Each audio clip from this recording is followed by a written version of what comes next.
그럼 지금부터 2021 생활시간조사 온라인 세미나 오후 세션을 시작하도록 하겠습니다. 먼저 조금 전 오전 세션에서는 시간 그리고 시간 사용에 대한 학문적인 관점부터 연구 분석에 이르기까지 조금은 전반적인 내용에 대한 공유를 해드렸습니다. 오후 세션에서는 이보다 조금 더 심도 깊게 계층 그리고 사회별로 우리 국민이 어떻게 24시간을 활용하는지에 대한 이야기를 나눠보도록 하겠습니다. 먼저 첫 번째 시간 사용으로 찾아보는 우리 사회 니즈 세션은 서울대학교 임도빈 교수님께서 좌장으로 함께 해주실 텐데요. 그럼 지금부터 임도빈 교수님께 마이크를 넘겨드리도록 하겠습니다. 교수님. 네, 여러분 안녕하십니까? 서울대 임도빈입니다. 오늘 그 세션 1에 이렇게 참여해 주셔서 깊은 감사를 드립니다. 저희 세션에는 4편의 논문이 발표가 될 것 같습니다. 주어진 시간이 90분이기 때문에 굉장히 타이트할 것 같아서 제가 말을 아끼는 게 제일 좋은 사회가 되지 않을까 이렇게 생각이 듭니다. 네 분을 전체 소개하시면 발표자를 소개해드리면 기억하기 힘드실 것 같아서 일단 차례차례 발표하시는 분부터 소개를 드리고요. 4편의 논문을 발표한 이후에 다 합해서 2분의 토론자가 토론을 하는 이런 형식으로 진행을 하겠습니다. 먼저 첫 번째 논문은 부부의 시간 사용 특성과 공유 시간 분석이라는 주제로 주재선 한국여성정책연구원의 센터장님께서 발표를 해주시겠습니다. 발표 시간은 각 15분이 되겠습니다. 네, 안녕하세요. 한국여성정책연구원 주재선입니다. 제가 이 시간 발표할 것은 부부의 시간 사용 특성과 공유 시간 분석입니다. 이 연구는 이제 한국여성정책연구원의 이진숙 연구원과 함께 진행되었습니다. 오늘 발표 내용은 이제 연구 배경 목적, 그다음에 선행 연구 방법, 그다음에 분석 결과를 중심으로 말씀드릴 예정이고요. 마지막에 결론을 간략하게 말씀드리겠습니다. 연구 배경입니다. 일생활 균형이 필요성이 증대되고 있고요. 중에 보편화되는 추세에 있습니다. 이로 해서 이제 개인의 이제 장기간 어떤 근로 시간을 제한하기보다도 이제 오히려 이제 개인의 삶의 질을 이제 향상시키는 방향으로 시간을 좀 배분하고 있는 추세에 있습니다. 그리고 이런 추세는 이제 가족계 관련돼서 많은 영향을 미치게 되었고요. 특별히 가족이 최근에 부부 중심으로 이루어지고 있기 때문에 부부에서 이런 변화가 어떠한 형태로 시간을 배분하고 나타나고 있는지가 궁금했고요. 그래서 부부의 어떤 인구 통계학적 약간 변수에 따라 그들이 어떠한 시간 배분을 하고 있는지에 대한 것들을 알고자 이 연구를 시작하였습니다. 그래서 이 연구의 목적은 2가지입니다. 하나는 이제 부부의 하루 시간 사용을 좀 파악하는 것이고요. 두 번째 이제 부부가 함께하는 시간과 함께하는 시간이 삶의 질에 미치는 영향이 어떻게 나타나냐, 이 2가지를 분석하고자 하고 있습니다. 먼저 이 선행 연구를 듣기 전에 이제 제가 공유 시간이란 말 여기 썼는데요. 사실은 이제 공유 시간이라고 하면 이전에 함께하는 사람들이란 범위 안에 과거에는 어떤 공간적, 시간적 개념이 같이 포함되어 있어서 함께하면 시간도 함께한다라는 개념이었지만 2019년 같은 경우는 이게 국제 어떤 TUS의 어떤 규격에 맞춰서 사실은 이제 시간적 개념은 빼고 공간적 개념, 함께 있는 그런 말대로 함께 한 공간에 있는 시간만 뜻합니다. 그래서 저의 분석은 이게 공유 시간이라고 했지만 사실 그 공유 시간이 함께 있는 사람의 어떤 행동별 시간 어떤 분포 시간이다, 이렇게 보시면 될 것 같습니다. 이제 선행 연구를 잠깐 말씀드리도록 하겠습니다. 굉장히 부부에 대한 어떤 시간 배분이라든가 그다음에 공유에 대한 연구들은 참 많이 있습니다. 그중에 몇 가지만 말씀드리도록 하겠습니다. 그러니까 조미라 같은 경우에는 이제 2014년 생활시간 조사를 가지고 하루에 어떤 24시간에 그들이 어떻게 시간을 배분하는가를 보고요. 그다음에 군집 분석을 통해서 이제 그 가구의 노동 시간을 9개 유형으로 분석해서 어떤 평균 시간과 시간대별 분석을 하였습니다. 이 분석에서는 이제 일생활 불균형이 일어나는 특성이 있는데 그 특성이 뭐냐 했을 때 장기간 노동 시간과 그다음에 이제 젠더의 불평등한 시간 배분, 그다음에 비표준 시간대 이노동이라는 삶의 질의 하락이라든가 여가 시간의 부족을 이렇게 지목하고 있습니다. 그리고 이제 2017년에도 이제 동일하게 이제 2014년 생활시간 조사로 우리 서민수하고 성효용이 이제 부부와 함께 보내는 시간과 결혼 만족도, 삶의 만족 만족도의 관계에서 분석을 했는데요. 여기 봤을 때는 맞벌이 부부 같은 경우는 이제 근로시간 증가 이제 공동으로 같이 하는, 그러니까 공유 시간이 이제 많은 이제 증가할수록 만족도는 이제 감소됐고, 이제 그러니까 가사 시간을 공유를 했을 경우에는 아내와 남편이 다 만족도를 높였습니다. 근데 이제 여가 같은 경우에는, 저 외벌이 경우는 이제 여가 같은 경우는 남편 같은 경우는 공유를 많이 하면 만족도가 높았지만 아내 같은 경우는 그 만족도가 오히려 떨어지는 것으로 나타나고 있었습니다. 그리고 우리 송고문은 2009년 생활시간 조사를 가지고 이제 맞벌이 부부에 대해서 이제 분석을 했는데요. 맞벌이 부부의 어떤 생활 공유에 대해서 이야기를 하고 있었는데, 맞벌이 부부의 이제 시간 공유는 이제 노동 시간이 많으면 이제 당연히 공유가 적어지고 나타났고요. 이제 미취학 자녀가 이제 있을 경우에는 공유 시간이 높아지는데, 더불어 여가 시간 같은 공유가 굉장히 줄어듭니다. 그래서 전반적으로 부부의 공유 시간이 줄어든다라고 이렇게 결론을 냈고요. 그 다음에 그 이지연하고 그레이스 정이 이제 2015년에 했던 연구는 이제 한국여성정책연구원의 여성가족 패널을 가지고 분석을 했는데요. 여기에는 이제 가사노동과 여가에 대한 어떤 부부가 함께하는 경우 결혼 만족도하고 삶의 만족도가 향상되는가라고 봤을 때 적극적으로 여가 시간을 공유할 때는 결혼 만족도가 향상된다라는 결론을 내었습니다. 본 연구는 이제 2019년 생활시간 조사를 썼습니다. 제가 앞서 이야기했지만 원래는 제가 2014년과 2019년에 공유 시간의 변화를 좀 보려고 했었는데요. 이제 2019년에 그 공유 시간을 함께한 사람의 그 약간 시간의 개념이, 함께한 사람들에 대한 그런 개념이 조금 변경되었습니다. 그래서 이제 같이 비교하는 걸 제가 좀 시간을 놓쳐서 못했고요. 단위 이제 2019년에 부부가 함께할 경우 그들의 어떤 패턴을 가지고 시간을 배분하는가에 대한 분석을 하였습니다. 그래서 이 본 분석에는 이제 첫 번째는 이제 각 시간대 주행동별 행위자의 어떤 비율을 좀 파악해봤고요. 부부간에. 그 다음에 이제 주행동의 이제 평균 시간하고요. 그 다음에 함께한 시간 분석들을 했습니다. 그리고 함께한 시간이 삶의 만족도에 미친 영향도 같이 분석했습니다. 분석 내용을 이제 보면은 이제 약간 양이 많아서 간단하게 설명하도록 하겠습니다. 먼저 부부의 연령별 시간량을 이제 보면 남성의 생활 시간은 이제 개인 유지 시간이 가장 많고요. 그다음에 그다음에 문화 및 여가 시간 순으로 나타났고요. 여성은 이제 여기 시간 활용은 이제 개인 유지 이제 비슷하죠. 나타나고, 그다음에 문화와 여가가 두 번째고요. 세 번째가 바로 가정 관리 시간 순으로 나타났습니다. 그러니까 남성은 일과 문화 여가 시간 이동 시간에서 여성보다는 많았고요. 여성은 가정 관리, 가족 돌봄, 교제 및 참여 활동 등에서 남성보다 많았습니다. 그리고 이제 연령별로 보면요. 죄송합니다. 여기 연령별로 보면은 전반적으로 연령이 높을수록 이제 문화하고 여가 활동, 가정 관리 시간은 좀 증가했고요. 가구원 돌봄 시간은 조금 감소했습니다. 그러니까 젊은 사람, 여기 19세에서 34세는 좀 젊은 부부죠. 여기가 이제 가족 및 이제 가구 돌봄 시간이 조금 더 많은 시간을 할애하는 걸로 나타났습니다. 요일별로 보면 이제 뭐 일상적인 이야기가 그대로 나옵니다. 평일 같은 경우에는 토요일, 일요일에 이제 비교해서 학습, 그다음 자원봉사하고 연수 시간도 조금 줄었고요. 이동 시간도 좀 줄었습니다.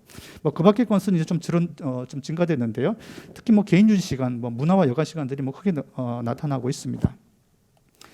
그리고 이제 맞벌이 부부의 경우 이제 보면 여성 경우 같은 경우는 개인 유지 개인 유지가 항상 많으니까, 그다음에 맞벌이 경우 그다음 일이 많고요. 그다음에 이제 가정 관리 순으로 이제 높았습니다. 근데 남편 같은 경우는 개인 유지를 제외하고는 그다음에 문화와 여가입니다. 두 번째가 순으로 높아서 이제 여성이 이제 가정 관리가 두 번째 높은 것에 비해서 남성은 문화와 여가가 두 번째로 높게 나타나고 있습니다. 그리고 이제 가구원이 이제 중에 돌봄이 필요한 가구원이 있을 경우에는 여성 같은 경우에는 이제 가족과 가구원 돌봄 시간이 이제 일하는 시간보다 훨씬 늘어납니다. 훨씬 늘어나고요. 그 다음에 이제 문화와 여가 시간을 크게 줄여 나가는 것을 볼 수가 있고요. 남성 같은 경우 나중에도 한번 더 설명될지 모르겠지만 남성은 근데 돌봄이 필요한 가구원이 있을 경우에는 일하는 시간이 오히려 증가되고 그 다음에 돌봄 시간도 좀 증가됩니다. 그럼 무엇을 좀 줄이느냐면 남성 같은 경우는 문화 및 여가 시간을 줄여서 이것에 메꾸는 것으로 나타났습니다. 이 부분은 방금 설명한 것이고, 그럼 하루에 이제 시간 패턴을 잠깐 이제 그림으로 보여지는 것인데요. 맨 밑에 이제 보여지는 것들이 이제 개인 유지 시간입니다. 언뜻 보면 이제 개인 유지 시간은 이제 다 비슷하게 보여지고요. 그리고 저 위에 있는 모습들이 여가와 그다음에 여가 시간대 같은 경우에는 남자 여자가 이렇게 보면 전반적인 어떤 하루의 시간 배분하는 것들이 비슷하게 나타납니다. 여성의 가정 관리를 보면은 7시 이 가운데 보면 이제 여성분 남성분은 조금 다른 가정 관리의 값들이 두텁게 나타나고 있죠. 여성 남성에 비해서요. 그 가정 관리 신분은 7시에서 10시 사이, 그리고 여기 보면 17시, 5시에서 8시 사이에 보면 여성은 한 80% 유지 정도 사람들이 여기서 가정 관리를 하는 걸로 나타났고요. 그다음에 이제 사회 문화 시간 같은 경우는 저희 보면 8시에서 9시 50분, 10시 대충 10시 사이에 이제 문화 여가시들이 남자나 여자 다 많은데요. 남성은 이때 한 40% 가량이 문화와 여가 생활을 하고 있고요. 여성 같은 경우는 30% 정도 이상이 지금 문화와 여가 생활을 하는 걸로 나타났습니다. 그리고 이 부분들은 이제 넘어가고요. 그다음 맞벌이 부부 같은 경우는 잘 보시면 이제 여기 조금 이제 보시면 약간 이제 맞벌이 남성 같은 경우에는 이제 가정 관리 부분이 약간 그렇게 보일지 모르겠는데 그게 한 5시 한 20분부터 8시 사이에 이제 가정 관리 참여하는 비율이 조금 높게 나타났어요. 그래도 5% 정도 되고요. 그다음에 이제 맞벌이 부부의 경우 이제 개인 유지는 이제 부부가 동일한 행동 패턴을 보이고 있고요. 일의 경우는 동일한 하루 패턴을 보이는 가운데 이제 남성이 여성보다 약간 높은 비율을 보이고 있습니다. 그리고 맞벌이 부부에 대한 어떤 문화비 여가 활동은 이제 오전 6시에서 이제 점점 증가돼서요. 9시 전후에 가장 높은 비율을 좀 보이고 있습니다. 성별 특징 좀 비슷해 보이고요. 여성이 남성보다 전반적으로 약간 낮은 비율을 보이고 있습니다. 이 부분들은 이제 그냥 스킵하도록 하겠습니다. 돌봄이 필요한 이제 가구가 있을 경우인데요. 아까 제가 돌봄이 필요한 가구를 잠깐 말씀드렸지만 전반적으로 돌봄이 필요한 가구가 있으면 남성, 여성 부분이 돌봄 부분이 약간 두터워지는 것을 이제 보여줄 수가 있습니다. 그리고 이제 여기 보면 맨 위에는 빨간색으로 보이는 부분들이 이제 문화와 여가 부분인데요. 문화 여가 부분은 가장 많이 아까 이루어진다고 했던 8시에서 한 10시 사이의 부분들이 보면 돌봄이 있을 경우 이렇게 좀 약간 그쪽 부분이 얇아지는 것을 볼 수가 있는 거죠. 그러니까 이때부터 남자나 여자나 10% 포인트 이상 둘 다 떨어집니다. 약간 요 문화와 여가 시간이 떨어진 걸로 나타나고 있고요. 그 돌봄이 필요한 가구가 있는 경우는 이제 가족과 가구원의 돌봄 비율은 여성의 경우는 오전 8시에서 한 20%를 넘기고 이후에는 10% 이상을 유지합니다. 그리고 이제 5시 이후는 이제 오후 5시 이후는 지속적으로 상승해서요. 이제 6시에는 30%까지 급증하는 것으로 보여지고요. 남성 경우는 조금 상승해서 한 8시에서 한 9시 20분 사이에 가족과 가족분을 돌보는 비율이 한 10%를 넘기는 거로 이렇게 나타나고 있습니다. 전반적으로 이렇게 보시면은 남성 같은 경우에는 일은 줄이지 않고 있고요. 일은 줄이지 않으면서 여가하고 그다음 문화 부분을 크게 줄이는 걸 나타나는 것으로 보여지고 있습니다. 근데 여성 같은 경우는 잘 보면 일 자체를 줄입니다. 일도 줄이고 문화와 여가 시간도 줄이면서 돌봄을 높인 형태로 진행된 걸 볼 수가 있습니다. 이 부분들은 이제 다 참석하시면 될 것 같고요. 그럼 내용도 참조하시면 될 겁니다. 그러면 이제 맞벌이 부부의 가장 이제 이게 이번에는 이제 이게 어떤 행동을 하고 행동에 대한 기분이 좋았는지 나빴는지를 물어보는 게 있습니다. 그래서 맞벌이 부부에 대해서 한번 가장 기분 좋은 게 뭐냐 했더니 뭐 누구나 다 생각할 수 있는 뭐 식사나 간식할 수 있는 시간이 가장 약간 기분이 좋다라고 얘기했고요. 이건 역시 여성도 마찬가지입니다. 근데 두 번째 봤을 때 두 번째가 그럼 뭐가 기분이 좋으냐 했을 때 남성 같은 경우는 스포츠 같은 거, 그다음에 스포츠 같은 거나 레포츠 할 때가 기분이 좋다고 했고요. 여성 같은 경우는 교제 활동 하는 부분이 그다음에 좋다고 이야기를 했습니다. 그다음에 그러면 기분이 나쁜 행동이 뭐느냐 이렇게 물어봤을 때 맞벌이 부부에서는 남자는 무조건 일이었습니다. 일과 관련된 법인이 어떤 일이든 일에 관련된 부분들은 상당히 기분이 나빴다는 부분이 상당히 많이 있고요. 그다음에 일과 관련된 이동 부분이 두 번째 차지하였습니다. 기회에 비해서 여성 같은 것도 여성이 이제 맞벌이 부부일 땐 일이 그러니까 자기가 가장 많이 하는 일에 대해서 가장 기분이 좋지 않은 행동이라고 찍어낸 겁니다. 예, 그다음에 근데 두 번째가 중요합니다. 두 번째 같은 경우는 여성 같은 경우는 음식 준비 이런 부분들이 만족스럽지 않다, 기분이 좋지 않다라고 얘기를 했고요. 여자가 두 번째 많이 하는 것들이 여전히 기분 좋지 않은 행동의 두 번째로 사실은 랭크되고 있는 것을 볼 수가 있습니다. 스트레스도 비슷합니다. 둘 다 남자 여자 할 것이 일에 관련돼서 일단은 스트레스를 가장 많이 받는다고 이야기를 하고 있고요. 여성 같은 경우는 일 다음으로 여전히 이제 음식이라든가 아니면 뭐 청소 같은 것을 했을 때 뭐 스트레스를 많이 받는다라고 이렇게 이야기를 하고 있습니다.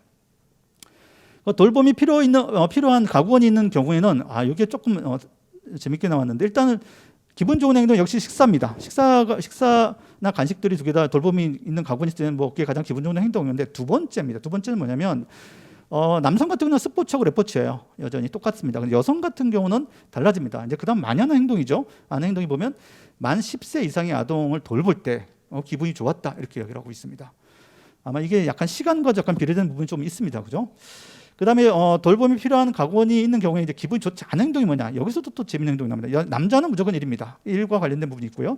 근데 여성 같은 경우는 아까 기분 좋은 행동도 여전히 10세 미만 아동을 돌보는 거지만 기분 나쁜, 좋지 않았던 행동인 겁니다. 이건 아마 실험과 약간 관련성이 있긴 하지만 이게 자녀를 돌본다는 것은 한편으로 기쁜 일이기도 하지만 한편으로 굉장히 힘든 일이라는 것을 보여주는 그런 분석의 값이 아닐까 이렇게 생각을 해봅니다. 그럼 스트레스 받는 것도 마찬가지입니다. 남성 같은 경우는 여전히 스트레스 받는 건 일하는 것이 가장 스트레스를 많이 받고 있고요. 그 다음에 이 스트레스 여성 같은 경우는 10세 이하의 자녀를 돌보는 것이 가장 스트레스를 받는다라는 거죠. 이것을 보면 자녀를 돌보는 데서 여성이 굉장히 상당히 많은 위치를 차지하고 있고요. 그 다음에 정말 실제적으로 여성들이 스트레스를 받고 있구나라는 것을 알 수가 있습니다. 함께한 시간 사람별 주행동의 시간을 잠깐 얘기하겠습니다. 시간이 빨리 남지 않아서 간단하게 이야기하도록 하겠습니다. 일단은 원래 함께하는 시간 같은 경우는 혼자 하는 시간, 배우자 하는 시간, 배우자 그 다음에 자녀, 10세 미만 자녀, 10세 이상 자녀, 그 다음에 부모, 그 다음에 기타 다른 형제 다음에 기타 남과 하는 시간이 있습니다. 가정 관리 같은 경우는 혼자는 대부분 혼자 하는 시간이 굉장히 좀 높은 편인데요. 가정 관리하고 문화 활동 같은 경우는 혼자 하는 시간하고 배우자하고 함께 하는 시간들이 굉장히 많았고요. 그다음에 자원봉사하고 교제 활동 같은 경우에는 본인 혼자 하거나 아니면 기타 다른 사람들하고 같이 하는 경우가 물론 가족과 잘 안 한다는 거죠. 그다음에 문화와 여가 같은 경우는 그러니까 본인과 혼자 하는 경우나 배우자와 함께 하는 시간들이 전반적으로 많이 나타났습니다. 빨리 진행해 보도록 하겠습니다. 일단 부부의 연령별 함께하는 시간들을 보면은 이제 연령이 좀 낮을 경우, 이 낮을 경우는 보통 이제 어린 아이가 있을 경우니까요. 가족 돌보기 시간 조금 좀 높았고요. 그리고 함께하는 시간도 가정관리와 가족 돌보기 시간들이 사실은 연령이 낮을수록 조금 이제 배우자와 함께하는 시간이 좀 더 높았고요. 기타 나머지 연령이 높으신 분들은 문화와 여가 활동들을 같이 하는 경우가 많이 있었습니다. 나머지는 다음 참고를 해서 넘어가시면 될 것 같고요. 마지막 부분 하나만 설명하고 이제 마치도록 하겠습니다. 배우자와 함께한 시간의 삶의 만족도를 봤습니다. 이건 어떻게 봤냐면 사실은 이제 예전 같은 경우는 시간도 같이 했기 때문에 정확하게 시간적 개념과 공간적 개념을 같이 올려 볼 수 있는데 저희는 사실은 이제 시간적 개념은 약간 어설픕니다. 어설프고 어떻게 보면 공간적 개념만 같이 했을 때 과연 내가 한 시간만큼 이게 만족도를 높일 수 있느냐, 배우자가 함께 있는 것만 가지고라고 봤을 때 기존의 다른 변수 같은 경우는 이미 다 나온 것이니까 설명하지 않도록 하고요. 배우자와 함께 했을 때 보면은 이제 전체로 봤을 때는 이제 가족과 가족 돌보기라든가 교제와 참여 부분 같은 경우는 아주 약간 미세한 기울기로 영향을 미쳤긴 했지만 일단 유의미하게 일단은 영향을 미치는 거 합니다. 같이 하면 삶의 만족도가 높아집니다. 남성 같은 게 특별히 그런 거고요. 근데 여성 같은 걸 잘 보면 가족 돌보기 부분만 같이 있을 때 높아지고요. 나머지 부분들은 유의미하지 않게 나타납니다. 나머지 연령별 관계 같은 경우는 한번 다 살펴보시면 될 것 같고요. 그래서 마지막에 제가 결론을 요약해서 한 줄만 이야기하고 마치도록 하겠습니다. 사실 이제 배우자와 함께하는 시간이 많을수록 이제 삶의 만족도는 전반적으로 높아지는 경향이 있습니다. 근데 이제 남성과 여성의 경우는 가족과 가족 돌보기만 사실 증가할 때 그 유명하게 나타나고요. 나타납니다. 이건 여성과 함께하는 여성의 경우는 이제 함께하는 시간의 양보다 어떻게 보면 시간의 질의 문제가 남성보다 더 예민하게 느끼는 것이 아닌가 생각을 합니다. 우리가 일가족 양립 정책들을 이제 국가에서 많이 하는데요. 그냥 양적 그런 확대보다 또 중요하지만 향후 어떤 그런 질적인 문제, 같이 있어도 질적인 문제가 중요하다는 걸 의미하면서 질적인 문제도 고려해서 정책들을 발굴해야 되지 않을까라는 생각이 들었고요. 마지막 한 가지는 사실 이거 분석할 때도 제가 물론 여러 가지 방법으로 사실 공유 시간도 뽑아내긴 했는데 사실 비교할 것이 제가 마땅히 없어서 그걸 같이 비교하지 못한 부분이 있습니다. 앞으로 이제 지금까지 시계를 좀 유지하기 위해서는 2014년도에서 2019년도에 사실은 공유 시간의 시간이 맞지가 않습니다. 그래서 공유의 그 공간과 시간의 개념을 같이 포함시키는 것도 같이 제공했으면 좋겠다라는 생각을 합니다. 네, 이상입니다. 네, 주 박사님 말 빨리 하시냐 고생 많으셨습니다. 아직 준비를 많이 하셨는데 충분히 전달이 좀 안 되는 것 같아서 걱정을 하신 것 같습니다. 온라인으로 연결하신 분들은 질문을 메시지를 보내주시면 나중에 취합해서 답변을 드리도록 하겠습니다. 두 번째 발표로 넘어가겠습니다. 생활 시간 조사를 통한 구직 기간 실증 분석이라는 주제로 강신혁 한국노동연구원 부연구위원님께서 발표해 주시겠습니다. 네, 안녕하세요. 노동연구원 강신입니다. 일단 이렇게 좋은 자리에 초대해 주셔서 감사합니다. 오늘 제가 발표드릴 이제 연구 주제 제목은 생활시간 조사를 활용한 구직시간 실증 분석입니다. 그 시작하기에 앞서 본 연구 발표의 내용은 오로지 제 개인 의견임을 먼저 말씀드립니다.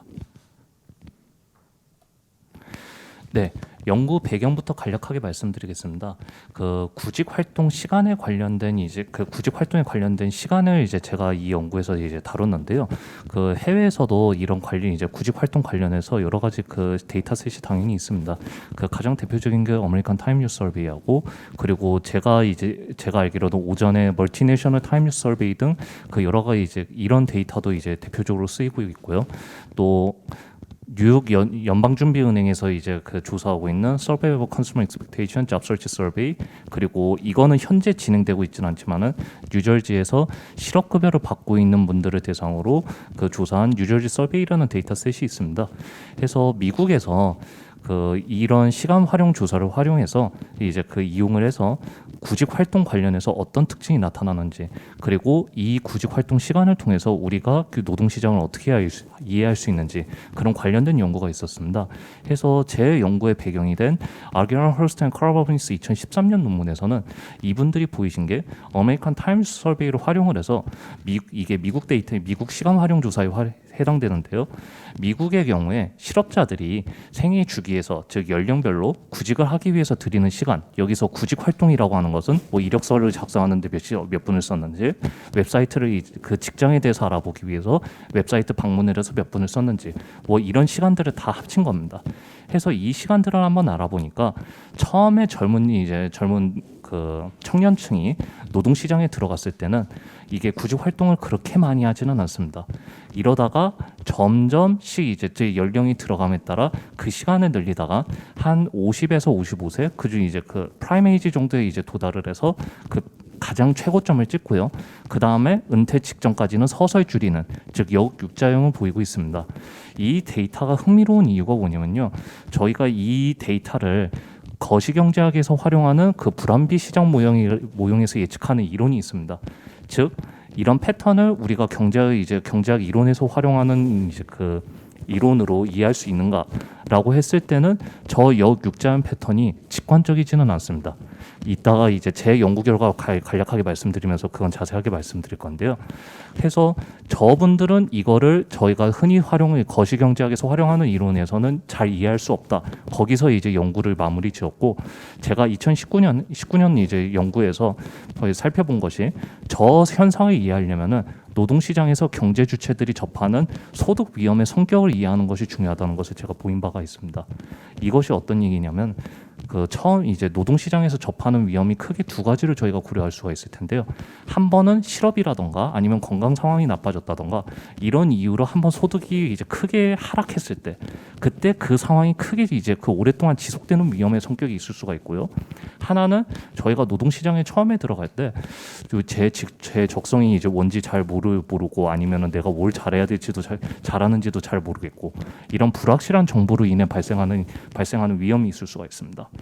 해서 그 거시경제학에서 흔히 고려했던 위험은 전자, 즉 한 번 소득이 하락을 했을 때 그게 굉장히 오랫동안 지속되는 그런 위험을 주로 고려해 왔었는데요. 저거 제가 밝힌 바로는 그 미국에서 발견된 역유자형 구직 활동 패턴을 이해하기 위해서는 그 뒤에 말씀드린 불확실한 정보로 인해서 발생되는 위험이 그 데이터를 설명하는데 더 적합한 이론이 보였습니다. 이 이론을 이해하는 것이 왜 중요하냐면은 뒤에서 상수를 하겠지만 그 정책 시사점이 좀 많이 달라지게 됩니다. 해서 제가 오늘 주로 말씀드릴 내용은, 제가 작년에 그 생활시간 조사 2014년 데이터를 활용을 해서 앞서 말씀드린 연구를 한번 재점검, 한국의 경우는 어떻게 되는지를 재점검해봤습니다. 그 작년 연구에서는 한국 노동 패널 조사 17차 보고 조사에서도 한번 시간 조사를 실행한 적이 있어서 그 이 두 가지 데이터를 다 써갖고 어떻게 한국의 경우는 어떻게 되는지를 본 바 있는데요. 그 작년 연구의 주요 결과는 이게 한국 같은 경우에는 구직 노력이 이제 연령별로 구직 노력 차이가 실업자든 아니면 이미 취업한 사람으로서 이직을 준비하는 사람이든 연령별 구직 노력 차이가 이제 통계적으로 유의하지 않았습니다. 해서 이게 왜 그런가 해서 제가 이거를 이 원인을 식별한 것은 아니지만 제가 이제 작년에 이제 그 내린 가설은 한국 노동시장을 생각을 해봤을 때 그 직장을 찾는데 이제 뭐 웹사이트 열심히 찾아본다던가 아니면 뭐 구인 광고를 찾아본다던가 거기에 들이는 시간보다도 그 취업준이 이제 자격증 준비라던가 그런 인적 자본 축적을 통해서 직장이 이제 취업 확률을 높이고 있는 이제 그 행태 때문에 그렇기 때문에 미국과 좀 다른 현상이 나타나고 있지 않나. 식별은 하진 않았지만은 앞으로 향후에 제가 좀 더 열심히 연구를 하고 데이터도 좀 더 양질의 데이터가 이제 저희가 가용하게 되면은 그 가설만 이제 그 검증을 시도할 만한 가설이라고 생각을 합니다. 그래서 오늘 발표드린 내용은 앞서 말씀드린 제 작년 강신혁 2020 그 연구를 이번에 최근에 발표된 생활시간조사 2019년 데이터를 활용을 해서 여전히 이제 제가 작년에 보인 연구 결과가 여전히 성립을 하는지, 그리고 이 생활시간조사 데이터를 쓰면서 그 개선을 할 수 있는 부분이 이제 있다고 생각을 하는데요. 거기에 대해서 간략하게 제 생각을 말씀드리고자 합니다. 결과에 대해서 이제 간략하게 말씀드리자면 2019년 데이터를 활용을 하더라도 2014년 데이터를 이제 써서 보인 결과와 유사하게 관측되는 특성을 통제한 뒤에는 2014년 자료에서와 유사하게 연령별 패턴이 존재하지 않게 됩니다. 즉 이게 연령별로 뭔가 구직 노령이 이제 그 사람 나이마다 다르다는 이제 그 패턴 그 미국에서 발견된 현상이 한국에서는 보이지 않는다는 거죠. 그리고 생활시간 조사 데이터 이제 앞으로 관련 이제 그 개선을 위한 관련된 제언으로는 가능하다면 이게 지금 현재 구직 활동 같은 경우에는 2014년에서는 구직 활동이라는 이제 한 가지 항목으로 조사를 해왔고요. 2019년에서는 제가 아는 바로는 구직 및 창업 활동 이제 그 카테고리로 조사를 하고 있는 걸로 알고 있습니다. 해서 요거를 좀 더 세분화할 수 있는 이제 그 개선을 저희가 고려해 볼 수 있을 거고요.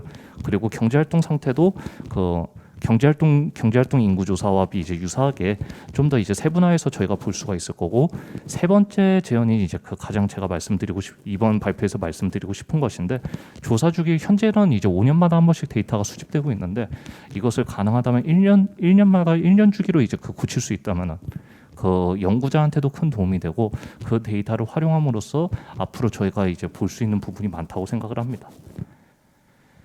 그래서 이제 아까 말씀드린 대로 이제 제 요번 발표에서는 제가 2019년 데이터를 활용해서 이제 그 연령별 구직 노력 시간 패턴 이제 시간 활용 패턴을 이제 제가 살펴봤는데요. 일단 관련된 사안으로는 아까 전에 말씀드린 대로 2014년 같은 경우 구직 활동이라는 카테고리로 이제 데이터가 수집이 되었었고요. 그리고 2019년 같은 경우에 구직 및 창업 활동이라는 카테고리로 조사가 되고 있습니다. 이게 그 소분류에서는 구직 활동하고 창업 활동을 구분할 수 있는 것으로 저희가 볼 수가 있는데, 제가 이제 그 활용한 데이터에서는 그런 소분류를 발견할 수가 없었습니다. 그래서 즉 제가 이제 그 요번 발표에서 이제 말씀드리게 될 결과는 구직 및 창업 활동을 합쳐서 이제 합친 이제 그 시간 양을 이제 말씀드리게 될 거고요. 과거 정보도 약간 이제 개선된 점이 있습니다. 그래서 이거는 이제 그 앞서 말씀드린 아메리칸 타임스 서베이 ATUS라던가 NJS라던가 그 뉴욕 연준에서 하는 SC 데이터라던가 거기서 이제 활용하고 있는 설문지를 이제 제가 이제 캡처를 한 건데요. 보시면 알 수 있듯이 이게 굉장히 소분류로 다양한 방법으로 이제 다양한 카테고리에 대해서 이제 물어보고 있습니다. 그래서 뭐 인플로이먼트 에이전시에 연락을 해봤는지, 아니면 아는 친지에게 연락을 해본 적이 있는지, 아니면 뭐 구인 광고를 찾아봤는지, 이런 식으로 이제 그 조사가 되고 있고요.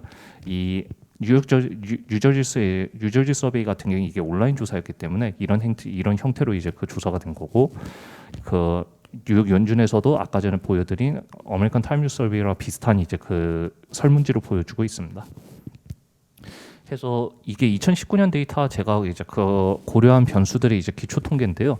한 가지만 이제 말씀드리자면, 여기서 지금 평균 이제 시간량이 나타나고 있는 게 일주일당 평균 시간입니다. 즉 그렇다면 여기서 볼 수 있는 게 구직 및 창업 활동 시간이 평균 1 정도 되고 있는데요. 이것이 의미하는 바가 구직 및 창업 활동에 쓰는 시간이 일주일 동안 0.1시간 정도 된다는 겁니다. 그러니까 거의 안 쓰고 있는 거죠. 그 이제 그런 점에서 일단 이제 구직 및 창업 활동이 이제 저희가 생각한 이제 미국에서 흔히 생각하는 그 액티비티 그 활동 내역하고 조금 다르게 일어나고 있다 이런 식으로도 저희가 이해를 할 수 있을 것 같습니다. 그래서 저희가 이제 그 생활시간 조사에서 볼 수 있는 이제 경제활동 상태가 취업자 이제 일을 하고 있음 일을 하고 있지 않음 이 두 가지로 크게 볼 수가 있는데요.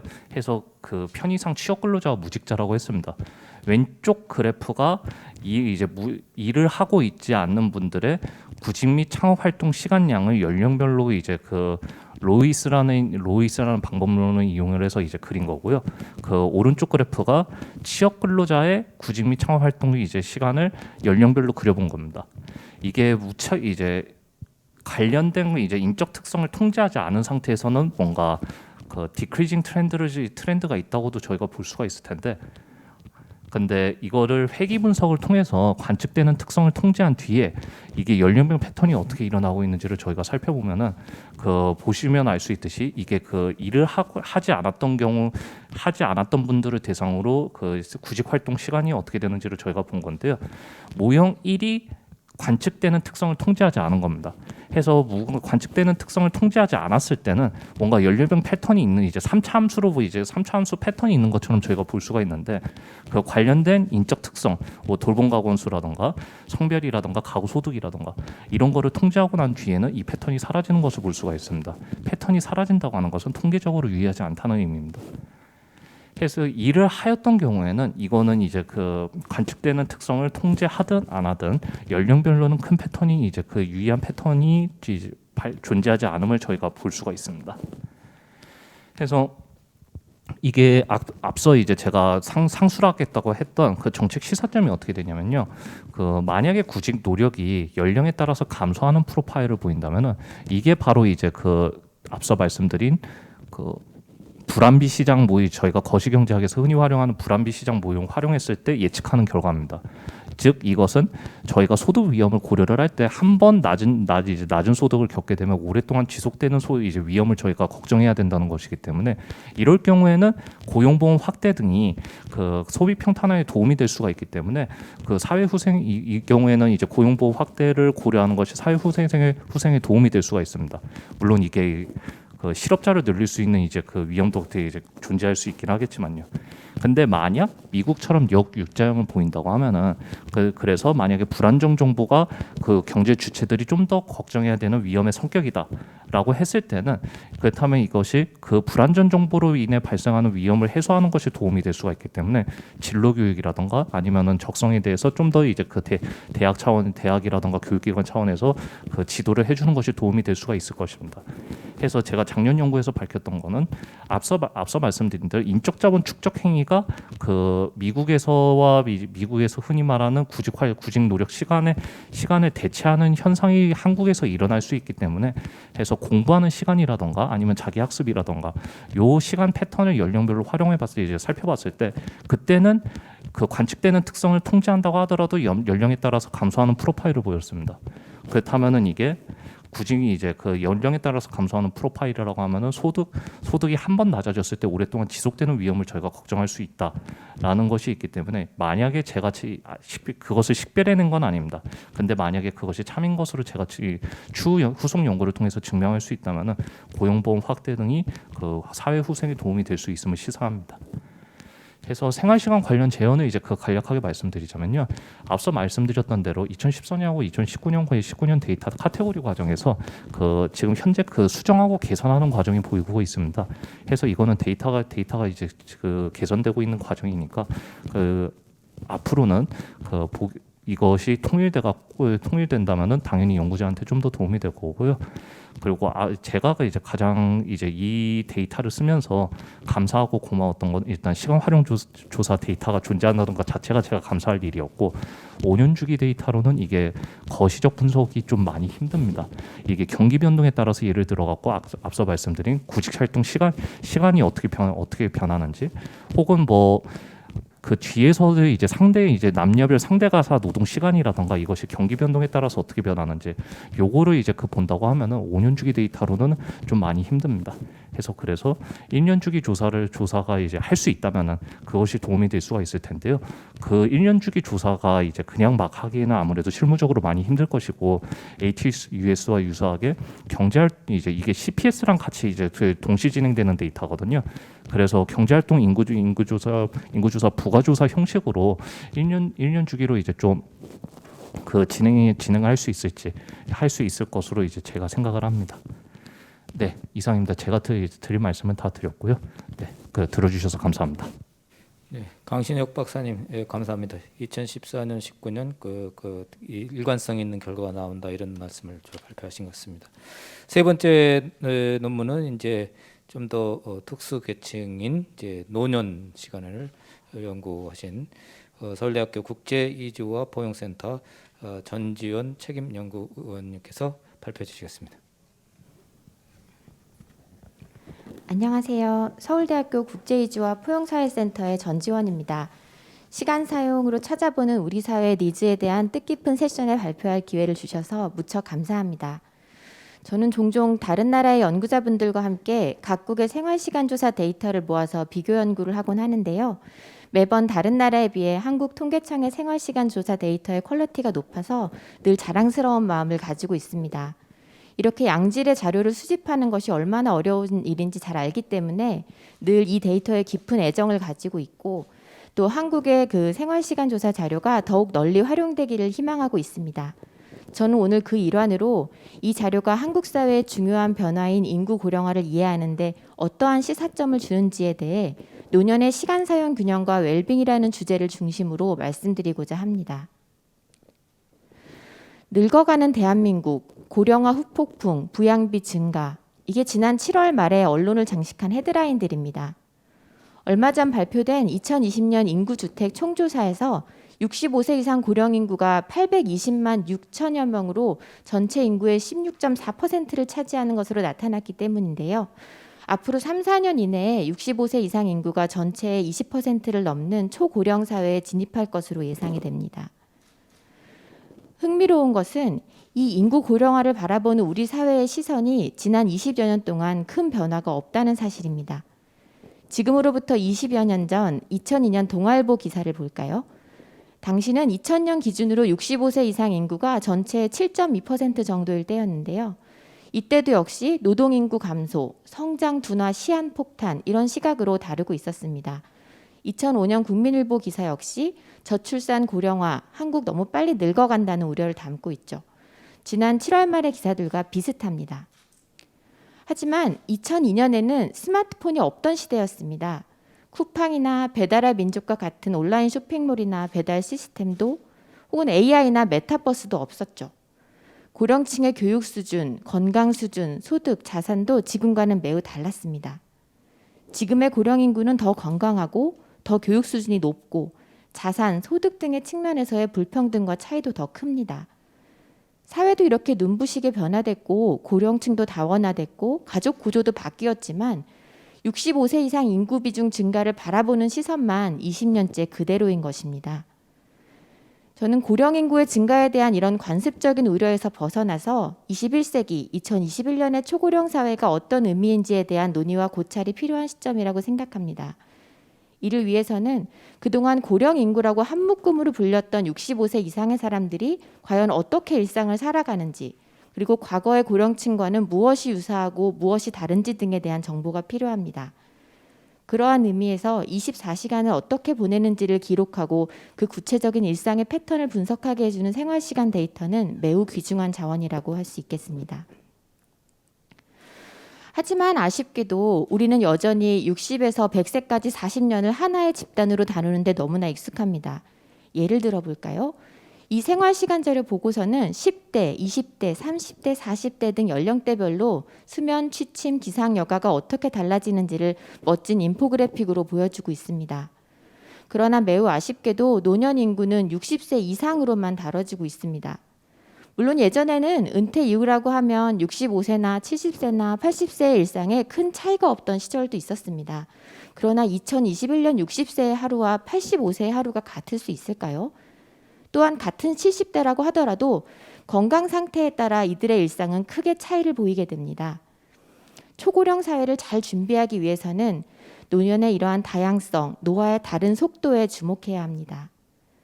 노년의 시간 사용에 대해서는 정말 여러 각도에서 바라보고 많은 이야기를 할 수 있지만 저는 오늘 시간 관계상 시간 균형이라는 개념을 중심으로 여러분과 함께 살펴보는 자리를 갖고자 합니다.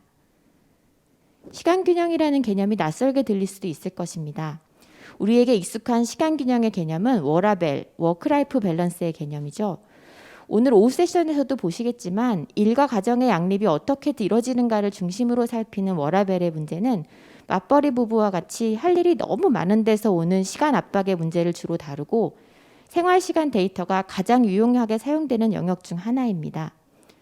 하지만 일, 가정 양립이라는 개념은 실제로 유급노동과 무급노동, 즉 일과 일 사이의 균형을 다루기 때문에 노인이나 아동, 청소년, 전업주부와 같이 유급 노동이 삶의 중심이 아닌 사람들에게는 적용하기 어렵다는 한계를 지니고 있습니다. 하지만 시간 균형은 청장년층의 문제만은 아닙니다. 이 사진은 노년을 다룬 아주 재미있는 베스트 이그조틱 메리골드 호텔이라는 영화의 한 장면인데요. 뮤리엘이라는 이 여성분은 은퇴 이후의 삶에 대해 이렇게 말하면서 고통스러워합니다. 아침에 일어나서 아파트를 조금 정돈하고 나면 할 일이 없어요. 남은 하루 동안 저는 대체 뭘 하면서 지내야 하는 거죠? 노년에는 시간 압박보다는 오히려 시간 과다, 무료함이 더 문제가 될 수 있습니다. 그래서 케인즈는 은퇴 이후 의미 있게 시간을 보낼 거리가 없어지는 문제를 The Fearful Problem이라고 부르기도 했습니다. 또 은퇴자나 실업자들의 정신건강 문제에 관한 여러 연구에서도 자유시간이 너무 많아져서 시간관념을 잃어버리는 데서 오는 부정적인 영향이 관찰되었죠. 따라서 시간 사용 균형 관점은 우리가 일이나 가사일, 학습 등 의무적으로 혹은 책임을 가지고 해야 하는 활동에 쓰는 시간과 딱히 규정된 바 없이 우리 마음대로 사용할 수 있는 자유시간 사이의 균형에 주목합니다. 책임 시간, 즉 메인 시간이 너무 많으면 워킹맘, 워킹데디, 우리 이제 청장년층 분들의 경우처럼 스트레스와 시간 압박에 시달리고 반대로 규정된 활동이 없이 자유시간이 너무 많이 주어지게 되면 시간 구조의 의미를 잃어버리게 돼서 무기력에 빠질 수도 있다는 것이죠. 시간 균형 모델은 이와 같은 사고에 기반해서 하루 24시간을 시간 제약과 선택의 자유 정도에 따라 잠, 식사 등과 같이 생명 유지 활동에 꼭 필요한 필수 유지 시간, 일정 정도의 시간 제약을 받는 유급 노동, 가사일 같은 책임 시간, 그리고 자유 시간으로 나눠서 각각의 비중을 살펴봅니다. 여기서 책임 시간의 경우 유급, 무급 노동뿐만 아니라 학습이라든지 봉사활동과 같이 어떤 그 커미트먼트를 가지고 해야 하는 활동들을 모두 포함하는 개념이라는 데 주목하실 필요가 있습니다. 자, 그러면 2019년 65세 이상 인구의 시간 균형을 살펴볼까요? 이 그래프의 상하축은 하루 24시간 중 필수 유지 시간의 비중을, 좌우축은 필수 유지 시간을 제외한 나머지 시간 중에서 책임 시간과 자유 시간의 비중을 표현합니다. 삼각형의 오른쪽에 가까울수록 자유 시간의 비중이 책임 시간의 비중보다 높음을 의미합니다. 그래프를 보시면 18세에서 64세에 비해서 고령층의 시간 균형점이 더 오른쪽에 위치함을 알 수 있습니다. 즉 노년에는 자유 시간의 비중이 책임 시간보다 높다는 것이죠. 노년이 유급 노동으로부터 은퇴하고 책임으로부터 벗어나는 시기임을 반영하는 것입니다. 하지만 흥미로운 것은 65세 미만의 경우 남녀의 시간 균형에 거의 차이가 없는 반면 65세 이상에서는 남녀 시간 균형점의 차이가 두드러진다는 것입니다. 65세 이상 남성의 시간 균형점이 여성보다 더 오른쪽에 위치하죠. 이는 여성은 노년에도 집안일 등 일정 정도의 시간을 책임 시간 관련된 활동에 할애하는 반면 남성은 유급 노동에서 은퇴한 이후 그 비중이 대폭 줄어듦을 보여줍니다. 한편으로는 여성에 비해 남성이 노년에 더 큰 시간 사용 패턴 변화를 경험할 수 있음을 시사합니다. 보다 중요한 것은 고령층 내에서도 연령, 성별에 따라서 시간 균형이 다르게 나타난다는 것입니다. 시간 균형을 연령대별로 살펴보면요. 연령이 높아질수록 시간 균형이 오른쪽으로 이동해서 자유시간의 비중이 높아지는 것을 볼 수 있습니다. 남성의 경우 특히 시간 균형점이 연령에 따라 보다 큰 폭으로 이동합니다. 남녀 시간 규정의 차이는 60대 중반 이후에 크게 벌어졌다가 초고령층인 85세 이상에서 다시 좁혀지는 것으로 나타납니다. 그렇다면 지난 10년간 고령층의 시간 사용 패턴은 어떻게 달라졌을까요? 2009년과 2019년의 데이터를 한번 비교해 보았습니다. 왼쪽이 남성 샘플인데요. 초록색이 2019년이고 파란색이 2009년입니다. 2009년에 비해서 전반적으로 고령층의 시간 균형이 왼쪽으로 이동한 것을 알 수 있습니다. 즉 책임 시간의 비중이 늘어났다는 거죠. 특히 60, 70대에서 자유 시간에 비해 더 이 비중이 늘어난 것을 알 수 있습니다. 노년층의 책임 시간은 유무급 노동과 같은 생산적인 활동과 또 하루 일상의 스케줄과 구조를 부여해주는 긍정적 의미를 가지고 있음을 고려할 때 이 같은 변화는 우선은 긍정적이라고 해석할 수도 있습니다. 물론 이게 경제가 더 어려워져서 구직 활동이나 어떤 그 직장 취업 활동을 해야 하는 노인들이 늘어난 의미일 수도 있기 때문에 더 깊이 살펴봐야 하지만 일단은 생산적인 활동이라는 측면에서는 긍정적 측면이 있다고 하겠습니다. 여성의 경우에는 남성보다는 변화의 폭이 작지만 비슷한 패턴을 보임을 알 수 있습니다. 몇 가지 주요 활동의 평균 시간을 비교해 보았습니다. 먼저 가사 돌봄 시간을 살펴볼까요? 물론 여성이 모든 연령대에서 남성에 비해 압도적으로 많은 시간을 무급 노동에 사용하고 있지만 흥미롭게도 2019년에는 거의 모든 연령대에서 고령층 남성의 평균 가사 돌봄 노동 시간이 유의미하게 증가했음을 알 수 있습니다. 여성은 반대로 약간 줄어드는 경향을 보입니다. 평균 유급 노동 시간은 노년에도 남성이 전반적으로 더 깁니다. 그래서 60에서 64세 그룹에서 남녀 모두 각각 26분, 16분 증가한 것으로 나타났습니다. 평균 자유시간의 경우에는 2009년과 비교했을 때 2019년에 모든 연령대에서 감소한 것으로 나타났는데요. 특히 남성의 경우 상당히 큰 폭으로 감소한 것으로 나타났습니다. 자유시간이 줄어드는 것은 안 좋은 거 아닌가 이렇게 생각할 수도 있지만 앞서 말씀드렸듯이 노년의 경우에는 자유시간의 비중이 지나치게 높을 경우 오히려 웰빙에 부정적인 영향을 미칠 수도 있기 때문에 그 실질적인 함의에 대해서는 좀 더 깊이 있게 들여다봐야 할 것으로 생각됩니다. 이렇게 시간 균형적 관점에서 노년을 들여다보는 것이 대체 어떤 의미가 있을까요? 고령사회, 초고령사회를 규정하는 연령대 혹은 노인을 규정하는 연령대는 지금까지 관습적으로 60세 혹은 65세를 기준으로 그냥 사용되어 왔습니다. 그러나 시간 균형의 관점으로 생애 주기를 바라보면 조금 다르게 파악해 볼 수도 있습니다. 예를 들어 유년기는 자유시간의 비중이 책임시간보다 높습니다. 책임시간의 비중이 점점점 증가하게 돼서 청장년기가 되면 이 비중이 자유시간보다 더 높아지게 되죠. 이때가 시간 압박으로 인한 스트레스를 가장 많이 받는 흔히 말하는 바쁜 시기인 것이죠. 노년기가 되면 책임 시간이 줄어들고 반대로 자유 시간이 늘어나게 됩니다. 그렇다면 전 사회적으로 이러한 변화가 어떤 연령대에서 일어나는지를 살펴보면 단순히 연령보다는 어떠한 일상 구조를 가진 사람들의 비중이 높은가가 좀 더 중요한 문제임을 생각해 볼 수 있을 것 같습니다. 즉 65세 인구가 늘어나는 것이 문제가 아니라 적절한 책임 시간과 자유 시간 사이의 균형을 유지하며 사회에 참여하는 인구의 비중이 얼마나 되는지 그걸 어떻게 유지하는지가 오히려 고령 사회를 관리하는 데 있어 더 중요한 문제라는 것이지요. 실제 데이터의 분포도 앞의 개념적 모델과 유사하게 나타납니다. 2009년과 2019년 데이터를 가지고 책임 시간과 자유 시간의 비중이 언제 역전되는지 그 시점을 살펴본 결과인데요. 2009년에는 50에서 55세 사이에 자유시간의 비중이 책임시간의 비중을 넘어서는 반면 2019년에는 그 시점이 55세 이후로 늦춰진 것을 볼 수 있습니다. 그래서 단순히 65세 이상의 인구가 늘어난다 이런 문제보다는 늘어나는 고령 인구가 시간을 대체 어떻게 사용하고 이들의 시간 균형과 건강, 웰빙이 어떤지를 살필 수 있어야 2021년 현재 초고령 사회의 의미를 제대로 파악해 볼 수 있을 것으로 생각이 됩니다. 인구 고령화의 한 축은 저출산 현상이지만 또 다른 축은 사실 장수입니다.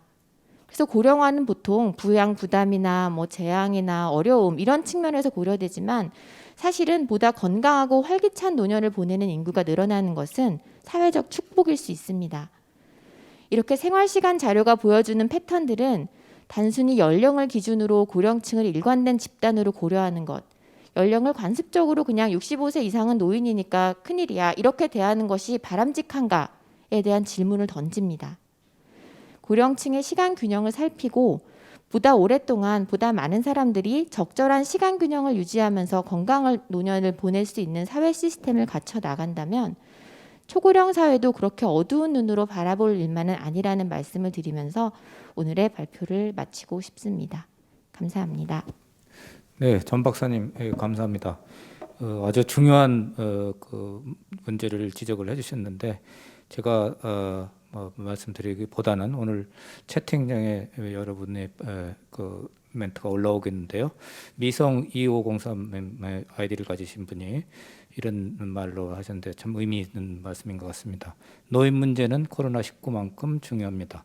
노인분들에게 각자 역량에 맞는 적절한 일자리 기회를 국가에서는 전력을 기울여야 합니다. 라는 멘트를 주셨습니다. 계속해서 멘트와 질문을 부탁드리고요. 마지막 발표로 넘어가겠습니다. 한국여성정책연구원의 그 부연구위원으로 계신 조선미 박사님께서 풍요 속 빈곤 2010년 생활시간 조사를 통해 본 여성 1인 가구의 삶이라는 제목으로 발표를 해주시겠습니다. 부탁드립니다. 네, 안녕하세요. 저는 한국여성정책연구원의 조선미입니다. 오늘 발표 내용은 생활시간조사 2019년 자료를 통해 본 여성 1인 가구의 삶입니다. 오늘 이 자리에 발표 기회를 주셔서 감사합니다. 사실 여성 1인 가구 삶이 제목이지만 남성과 여성 모두 1인 가구의 삶을 살펴보았습니다. 그럼 발표 시작하겠습니다. 네, 저의 연구 개요고요. 먼저 배경부터 설명드리면은 1인 가구가 점차 증가하고 있습니다. 2019년 기준 전체 10가구 중 3가구가 1인 가구다라는 발표가 나올 만큼 점차 1인 가구가 우리 사회에 좀 일반적인 가구 생활의 양식 중 하나가 되어가고 있다 이런 추세인데요. 근데 이 1인 가구는 그 남성과 여성 사이의 차이도 존재한다는 거죠. 예를 들어 뭐 이 연령별 구성을 보면 남성은 주로 20, 30대 청년층의 비중이 좀 더 집중되어 있다면 여성 1인 가구는 비교적 이보다는 뭐 20, 30대 청년층도 있지만 고령층 그리고 또 40, 50대 중장년층도 이렇게 골고루 분포되어 있는 양상을 보이고 있습니다. 그래서 이런 상황에서 1인 가구가 증가하고 있는데 이들의 그런 삶의 패턴이 어떠하냐, 일상생활의 모습이 어떠하냐 이런 연구가 물론 많이 발굴되고 있습니다만 아직 충분치 않다 이런 생각이 듭니다. 그래서 생활시간조사 2019년 자료를 활용해서 이 여성 1인 가구의 생활 패턴이 어떠한지 좀 집단별 차이에 주목해서 분석해 보고자 합니다. 특히 이 생활시간 자료는 시간일지 기록을 활용해 좀 일상적 삶을 그대로 들여다볼 수 있다 이런 장점이 있고요. 그래서 이 실제 그 생활이 어떠한지 이 상황을 살펴보고 그렇다면 뭐 정책적 함의나 뭐 취약점이 발견될 수 있는지 이 부분을 진단하는 시간을 갖고자 합니다. 사실 1인 가구 하면은 좀 양면적 특성을 가지지요. 먼저 1인 가구는 뭐 그럼 흔히 말하는 그런 맞벌이 가구에 비해 상대적으로 그런 시간 빈곤감이 낮다. 왜냐하면 뭐 유급 노동이나 가사 노동, 돌봄 노동과 같은 그런 노동에 관련된 그런 부담이 적기 때문에 뭐 재량 시간이 더 많이 주어지고요. 그래서 뭐 개인 유지 활동이나 뭐 여가 활동 이런 부분이 더 시간적 여유가 많다는 점에서 여유가 있지만 또 한편으로는 또 1인 가구의 삶의 내용을 들여다보면 뭐 사회적 고립 문제, 뭐 안전, 뭐 삶의 만족도 문제 이런 질적인 안정감 측면에서는 좀 이렇게 이문시되는 그 다시 질적으로 들여다봐야 되는 그런 문제가 있습니다. 그래서 이 1인 가구의 성격을 파악하기 위해서는 시간량 분석과 함께 이런 질적인 부분도 함께 고려해서 분석하는 것이 필요하다고 생각됩니다.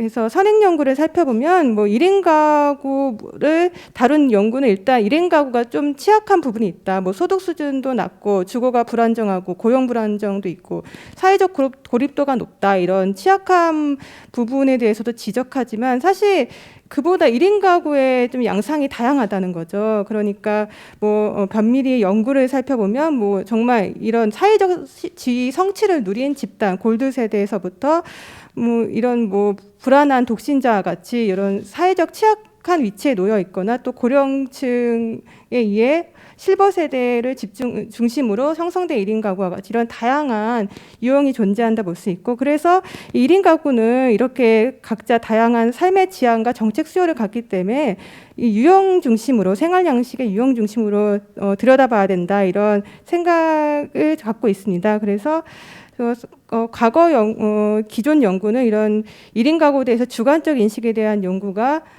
다수 있지만은 그 생활 시간 조사 활용에 대한 연구가 많지 않았어요. 그래서 뭐 유배우자 중심의 연구가 주로 많이 활용되고 있었고요. 기존의 연구는요. 그리고 또 이 생활 시간 조사는 좀 이렇게 경험적으로 시간 일지를 통해 이들의 일상을 들여다볼 수 있다는 장점을 갖는다는 점에서 이 생활 시간 조사를 활용한 1인 가구 연구를 하게 되었습니다. 네, 여기서 제가 그 1인 가구의 정의는 혼자 생활하는 혼자 그 가구에서 혼자 생활하는 그 1인 가구를 정의하고 있고요. 네, 그래서 이렇게 그 과거 선익 연구들을 보면 이렇게 다양한 연구들이 존재하고 있고요.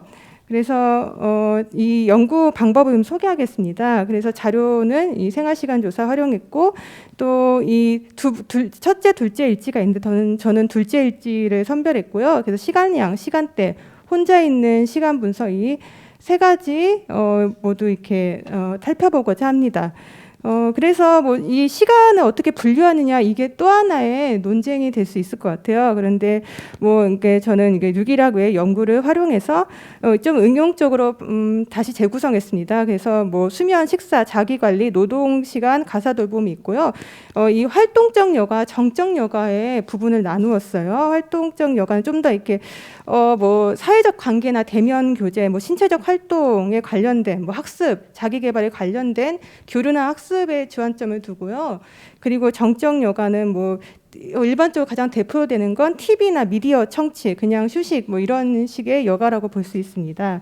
그래서 이제 분석 결과를 살펴보면 많은 분석이 있어서 모두 다룰 수는 없고 간단히 핵심 위주로만 설명드리겠습니다. 먼저 이 1인 가구와 가장 대비되는 가구가 가구주와 배우자, 그러니까 부부와 자녀로 이루어진 가구라고 볼 수 있는데요. 이 둘을 중심으로 살펴보면 일단 네, 그 1인 가구가 아닌 가구와 그런 비1인 가구를 보면 좀 더 노동, 뭐 가사 돌봄에 대한 부담도 있고요. 반면 1인 가구는 수면, 자기 관리, 여가에 대해서 좀 더 재량 시간이 길다는 점이 발견됩니다. 그리고 또 이 1인 가구 내에서도 여전히 그 성별 분업이 보이고 있어요. 노동 시간에서의 남성이 더 길고 반면 가사 노동 돌봄에서는 여성이 더 긴 이런 특징이 나타나고요. 그래서 이 1인 가구를 세대별로 나누어 봤어요. 그래서 뭐 청년층, 중장년층, 노년층을 살펴봤는데 사실 청년층으로 갈수록 이런 남성과 여성의 차이는 잘 보이지 않지만은 중장년층으로 갈수록 점점 이 둘 간의 차이가 나타난다. 예를 들어 뭐 그 남성은 좀 더 그 노동 시간이 길어지고 여성은 가사와 돌봄에 대한 부담이 길어지는 이런 특징이 나타납니다. 그리고 이번에는 그 시간양으로만 설명에 제한이 있기 때문에 좀 시간에 어떠한 주관적 인식을 갖고 있는지 삶에 대해서 이런 부분을 살펴보았습니다. 그래서 일단 가장 중요하게는 삶의 만족도를 보면 1인 가구가 비1인 가구에 비해 전반적으로 삶의 만족도가 낮게 나타납니다. 특히 그 삶의 만족도가 낮은 가구는 활동적 여가 시간이 더 적고 정적 여가 시간이 긴 특징이 나타나고요. 그리고 시간 부족감은 비1인 가구가 더 시간 부족감을 느끼고 있죠. 그리고 뭐 그 피곤함 역시 비1인 가구가 1인 가구에 비해 더 시간 부족감을 느끼고 있고, 기분 상태는 1인 가구가 더 기분 상태가 낮아지는. 그래서 요약을 하면은 전반적으로 그 1인 가구는 그러니까 좀 재량 시간이 많이 주어져요. 그래서 뭐 수면, 자기 관리, 가사 돌봄, 활동적 여가 시간이 길고요. 특히 뭐 남성보다 여성이 그렇고, 근데 여전히 성별 분업이 나타나고 있다. 그리고 뭐 이 세대별로는 점차 청년층은 활동적 여가가 중심이 되지만 노년층은 정적 여가가 중심이 되는. 그리고 좀 그 청년층은 좀 더 상대적으로 성별 차이가 낮은 그런 특징이 나타나고, 주관적 인식 상태는 이게 삶의 만족도 부분이 가장 중요한 것 같아요. 그러니까 1인 가구는 비 1인 가구보다 피로감이나 시간 부족감이 낮지만 삶의 만족도가 여전히 낮고 기분 상태가 좋지 않은 그런 특징이 나타납니다. 그리고 이렇게 삶의 만족도가 낮은 집단은 모두 이렇게 활동적 여가가 짧고 정적 여가 시간이 긴 그런 특징이 나타납니다. 그래서 시간대 분석을 이제 살펴보았어요. 그래서 10분 단위로 24시간을 나누어 살펴보았고요. 그래서 이 전반적 패턴을 이렇게 보시면은 이렇게 여성 1인 가구와 남성 1인 가구의 차이가 나타나죠. 그래서 뒤에서 한꺼번에 요약해서 설명드릴 건데, 그 밑에 있는 가구는 그 패턴은 부부와 자녀, 가장 1인 가구와 좀 비교가 될 수 있다고 보아서 이렇게 나누어서 비교해 봤고요. 사실 비 1인 가구가 더 뭐 가사나 일에 대한 성별 분업은 더 뚜렷하게 나타나는 걸 볼 수 있습니다. 그래서 이렇게 청년층, 중장년층, 노년층별로 이렇게 삶의 패턴을 나누어 봤습니다. 1인 가구에 한정해서 보았고요. 그래서 이렇게 세대별로도 차이가 나타난다는 점을 확인할 수 있습니다. 그래서 분석 결과 요약하면은 일단 1인 가구는 전반적으로 여가 시간이 많고 또 수면 시간도 좀 일찍 수면에 들고 늦게 일어나는 이런 패턴이 나타나고요. 여성 1인 가구는 남성에 비해 이런 심야나 새벽 시간대 활동량이 그 시간대에 좀 더 저조한 활동 시간대가 짧은 그런 특징을 보입니다. 그리고 이 세대별 특징으로는 노년층은 저녁 시간 대부분을 정적 여가로 보내고 있다. 그리고 또 이른 수면 활동이 나타나고 있다. 뭐 이런 특징을 볼 수 있습니다. 그리고 이번엔 그 주관적 인식 상태별로 이렇게 나누어 보았습니다. 그래서 이거는 요약에서 결과를 살펴보면요. 그래서 이 주관적 인식 상태별로 보면은 일단 삶의 만족도가 낮은 집단에서는 1인 가구 내에서요, 이런 심야나 새벽 시간 활동량이 위축되어 있고요. 또 활동적 여가 시간의 비율이 낮고 특히 남성에서 나타나고요. 또 정적 여가 시간이 높은 이런 특징이 나타납니다.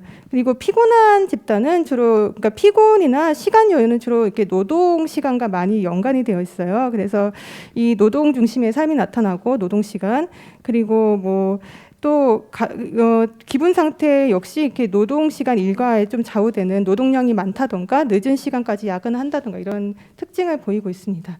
그래서 마지막으로 혼자 있는 시간이 어떻게 되는지 1인 가구와 비 1인 가구를 한번 차이를 비교해 봤습니다. 그래서 일단 여성 1인 가구에서 가장 혼자 있는 시간이 길죠. 그리고 1인 가구가 비 1인 가구보다 길고, 특히 여기서 뭐 한 가지 재밌는 건 식사 같은 경우 청년층 1인 가구에서는 남녀 식사 시간 차이가 나지 않지만 중장년층, 노년층으로 갈수록 이 시간에서 여성이 혼자서 더 식사하는 시간이 길어지는, 그래서 이것도 연령대가 증가할수록 좀 더 성별 차이가 나타나는 그런 모습이 나타나고요. 그리고 삶의 만족도 경우도 이 혼자 있는 시간이 길어질수록 긴 집단이 더 삶의 만족도가 낮은 그런 특징을 보이고 있습니다. 그래서 삶의 만족도와 이 혼자 있는 시간이 관계가 있다. 그리고 시간 부족감이나 평소 피곤함에 대해서는 혼자 있는 1인 가구가 더 이런 시간 재량을 누리고 있는 그런 특징이 나타납니다. 그래서 이 결과 보면은 여성 1인 가구는 남성 1인 가구보다 혼자 있는 시간이 길고, 또 1인 가구가 비 1인 가구보다 길고, 또 연령이 증가할수록 혼자 있는 시간이 증가하고 있고요. 그래서 여성 노년층이 가장 독거 시간이 긴 그런 패턴이 나타납니다. 그리고 여성 중 삶의 만족도가 낮은 집단은 이제 이런 혼자 그 활동적 여가를 즐기는 시간 짧고 정적 여가를 즐기는 시간은 긴, 정적 여가가 이런 삶의 만족도와 연관이 있다. 긴 정적 여가, 그런 특징을 나타나고요. 그리고 이런 시간대별로도 한번 혼자 있는 시간을 살펴보았습니다. 이 여성 1인 가구 보면은 남성 1인 가구에 비해 저녁 시간대에 더 혼자 있는 이른 시간대 더 혼자 있는 시간이 더 나타나서 혼자 있는 시간대가 좀 더 이렇게 심야 시간을 중심으로 길게 나타나고요. 남성은 반면 좀 더 저녁 시간과 심야 시간에 함께 있는 경우가 많았고요. 그리고 이렇게 세대별로도 이렇게 나눠 보았고 주관적 인식 상태별로 살펴보았는데 그리고 이거는 각 혼자 있었을 때 어떠한 행동들을 했는지 그 비율을 살펴보았습니다. 그래서 여성 1인 가구를 보면 퇴근 시간, 그러니까 아침 저녁 시간 중심으로 이 가사 돌봄 시간을 혼자 노동하고 있다 이런 특징이 보이고요. 그래서 요약하면은 1인 가구는 비 1인 가구에 비해 전 시간대에 걸쳐 혼자 있는 시간이 길었고, 그리고 여성 1인 가구는 남성보다 이런 심야 새벽대에 혼자 있는 비율이 높은 것으로 나타났습니다. 그래서 또 연령이 증가할수록 점점 더 전 시간대에 걸쳐 혼자 있는 비율이 높았고, 특히 삶의 만족도가 낮을 경우 낮 시간에 혼자 있는 비율이 높았는데 이는 특히 남성에게서 더 잘 나타났습니다. 그래서 또 행위 유형별로 보면 여성 1인 가구는 아침 저녁 출퇴근 시간 전후로 이 가사 돌봄으로 혼자 시간을 보낸 경우가 많았고요. 또 늦은 시간에도 이렇게 혼자 가사 돌봄 중인 비율도 높았죠. 그래서 여전히 1인 가구 역시 가사에 대한 부담을 갖고 있다 이렇게 볼 수 있고, 남성 1인 가구는 심야 새벽까지 정적 활동을 즐기고 또 늦은 시간까지 혼자 활동하는 경향이 나타났습니다. 그래서 결론을 말씀드리면은, 그래서 일단은 이 연구는 1인 가구의 삶이 어떤가 들여다보자, 특별한 가설을 세운 게 아니고 일단 들여다보자 해서 출발한 연구입니다. 그래서 이 1인 가구 삶을 보면 일단 양적인 시간적 여유가 나타나죠, 특징적으로. 그렇지만은 또한 질적인 측면에 대해서는 좀 더 고민을 해봐야 되지 않을까 이런 생각이 듭니다. 그래서 여전히 가사 돌봄에 대한 높은 부담이 있고, 또 장기간의 독거 시간 문제, 그리고 그렇기 때문에 심야 시간에 활동이 위축되는데, 이때 이게 그러니까 양면이 있죠. 이런 심야 시간이 위축되는 이유는 안전 문제 때문에 스스로 위축하는 것도 있겠지만, 또 혼자 있기 때문에 어떻게 보면 또 안전 문제에 노출될 수 있는 그런 양면의 성격이 있습니다. 그래서 이런 1인 가구는 특히 사회적 고립 문제가 중요한 문제다 볼 수 있는데, 이런 시간 빈곤과 피곤함이 낮더라도 전반적으로 1인 가구는 삶의 만족도가 낮고 독거 시간, 정적 여가 활동 시간이 긴 것으로 나타났다. 근데 이 긴 독거 시간이나 낮은 활동적 여가는 이렇게 사회적 고립과 관련되어 있고, 이건 삶의 만족도와 또 연관이 되어 있기 때문에 1인 가구의 이런 부분에 대해서 고려를 해야 된다, 이런 의견을 제안할 수 있을 것 같습니다. 그래서 우리나라 1인 가구 관련 이렇게 다양한 정책들이 이렇게 준비되고 있고요. 그래서 제 토론 내용은, 그래서 이렇게 1인 가구가 앞으로 계속 증가 예정인데, 저희가 그러니까 가족 가구 형태가 다양성이 증가하기 때문에 이런 부분에 대해서 다양한 삶의 양식을 포괄하고 또 미래 사회의 변화를 예측할 수 있어야 된다고 보고요. 또 1인 가구의 수요는 이런 객관적인 부분뿐만 아니라 소득 주거 이런 부분만 아니라 삶의 만족도나 삶의 질 문제, 사회적 고립 문제와 같은 이런 일상생활에서 주관적 안정감을 결정하는 요인들에 기반해야 될 것으로 보입니다. 여기까지가 제 발표입니다. 감사합니다. 네, 조선미 박사님 수고 많으셨습니다. 시간 지켜주셔서 감사하고요. 지금 주어진 시간이 조금 오버했습니다.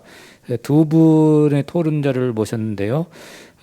시간 관계상 두 분의 토론자께서는 네 편 다에 대해서 토론을 하시지 말고 좋아하는 거, 좀 강점 있는 거를 골라서 가급적 압축적으로 해주셨으면 감사하겠습니다.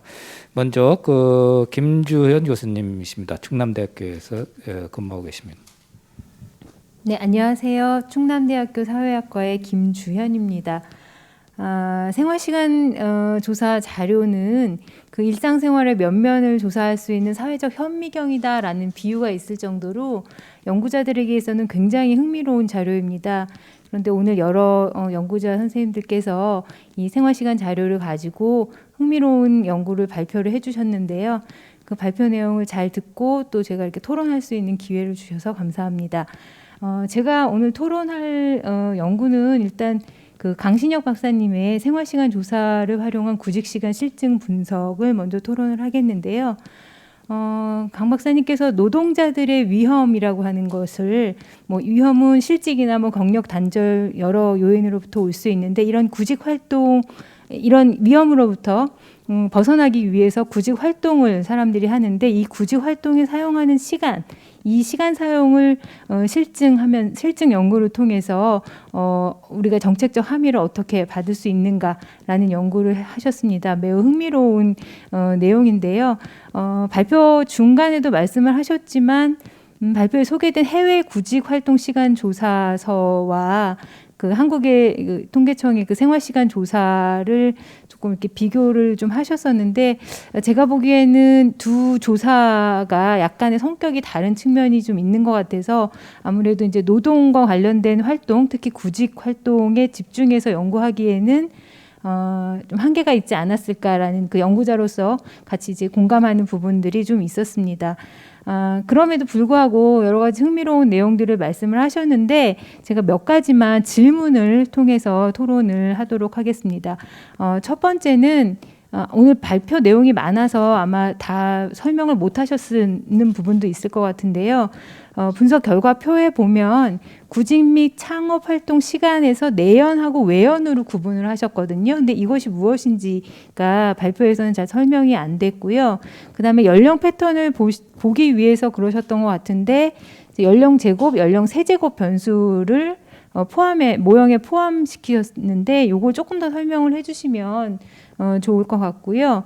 그 다음에 기초 통계에서 제시된 기타 변수들, 그러니까 소위 얘기하는 우리 SES 변수라고 하는 교육이라든가 혼인 상태 이런 변수들이 기초 통계에는 포함이 됐는데 실제 분석에서는 좀 변수가 생략돼 있습니다. 그래서 이 변수들이 이 분석을 해본 결과 통계적으로 유의미하지 않았던 건지. 그래서 그 변수들을 빼고 분석에만 제시를 한 것인지가 궁금한데요. 그렇다고 한다면 일하지 않는 경우와 일한 경우의 모형에서 이 제시된 분석 변수가 다르게 나타나고 있습니다. 그래서 이것이 그 일한 사람과 일하지 않는 사람의 경우에 유의미한 변수가 다른 것이 무엇을 의미하는 건지에 대한 설명이 조금 더 추가됐으면 하는 생각이고요. 그리고 마지막에 사실 결론 부분이 시간이 없어서 그 박사님께서 넘어가셨는데 중요한 말씀을 하셨어요. 생활시간 조사 자료가 우리 한국의 시장 구조를, 그러니까 노동과 관련된 시장 구조를 식별하는 데 큰 도움이 된다라고 말씀하셨는데 이게 어떤 의미로 이렇게 말씀을 하신 건지가 좀 궁금하고요. 그다음에 마지막으로 사실 우리가 이제 오늘 발표에서 많은 부분이 정책적 함의를 이제 찾아내기 위한 것인데 박사님께서 2014년 연구 그리고 2019년 연구를 이제 비교하시면서 그렇지만 두 연구에서 모두 구직 활동, 구직 노력에서 연령 패턴이 존재하지 않는다는 연구 결과를 말씀하셨는데요. 저는 이것이 가지는 정책적 함의를 우리가 좀 생각을 해봐야 된다는 생각을 합니다. 그 앞에서 연구 배경을 설명하시고 그다음에 박사님께서 이전에 했던 연구에서 구직 활동 대신에 한국에서는 인적 자본 축적을 통한 인적 자본 축적 활동을 통해서 취업 확률을 높이는 행태가 더 많기 때문에 실제로 구직 활동의 연령 패턴이 잘 나타나지 않는다라고 말씀하셨는데 이거 사실 좀 뒤집어 보면 결국 한국에서는 구직 활동에 있어서 어떤 생애 주기별 정책적 개발, 정책 프로그램의 개발이 제대로 되지 않았기 때문에 사람들이 생애 주기별로 결국 구직 활동에 그렇게 애를 쓰지 못하는 것이 아닌가라는 생각이 들었거든요. 그래서 이 부분에 대해서도 좀 말씀을 해주시면 좋을 것 같습니다.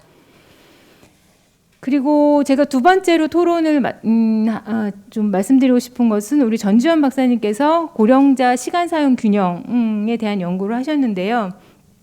2009년부터 2019년까지 10년간 노년의 삶의 질 웰빙을 시간 사용 균형이라는 측면에서 문제 제기를 하셔서 굉장히 흥미롭게 들었습니다. 박사님께서 말씀하신 것처럼 평균 수명의 증가로 사실 노년기가 굉장히 길어졌고 그 안에 고령자 집단의 특성이 매우 이질적이라는 지적은 꽤 오랫동안 있어 왔습니다. 그리고 그걸 바탕으로 해서 그들 고령 집단의 특성이 구체적으로 이제 어떤지를 드러내는 연구들이 이제 축적되고 있는데 이번에 이제 전지현 박사님께서는 그런 연구들과 차별을 해서 시간 사용 균형이라는 것을 중심으로 고령자 집단의 특성을 드러내는 아주 그 차별적인 연구로서 큰 의의가 있는 부분이라고 생각이 드는데요.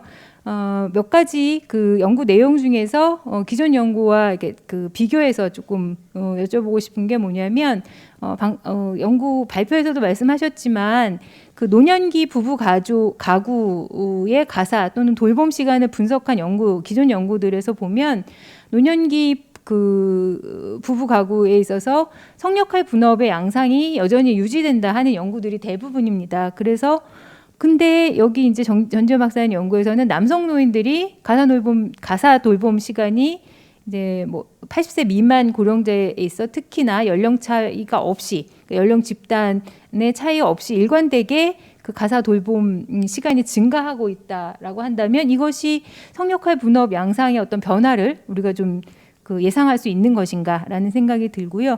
그 다음에 이제 책임 시간의 증가 측면에서 보면 60세에서 64세 그리고 75세에서 79세 요 두 연령 집단에서 증가폭이 굉장히 크게 나타나는데 이것이 의미하는 것이 무엇인지 책임 시간의 증가라고 하는 것이 노년기 노동의 변화를 이제 짐작할 수 있는데 이런 미시적인 변화가 우리 사회의 노동, 연금, 복지 시스템과 같은 가족 구조의 변화와 관련된 것인지 이를 조금 더 이제 살펴보는 것이 좋을 것 같습니다. 그리고 오늘 발표에서는 사실 성별, 연령별 그 시간 사용 균형의 차이를 좀 실증하셨는데 그 이외의 요인들, 그러니까 소득 계층이라든가 또는 가족 구조 이런 것들이 좀 포함된 다양한 요인들을 포함한 그 비교 분석이 좀 진행이 됐었으면 재밌었겠다 하는 생각이 들고요. 마지막 부분에 사실 그 오히려 연구 결론이라기보다는 또 다른 새로운 문제 제기를 중요한 리서치 퀘스천들을 많이 이제 던져주셨는데.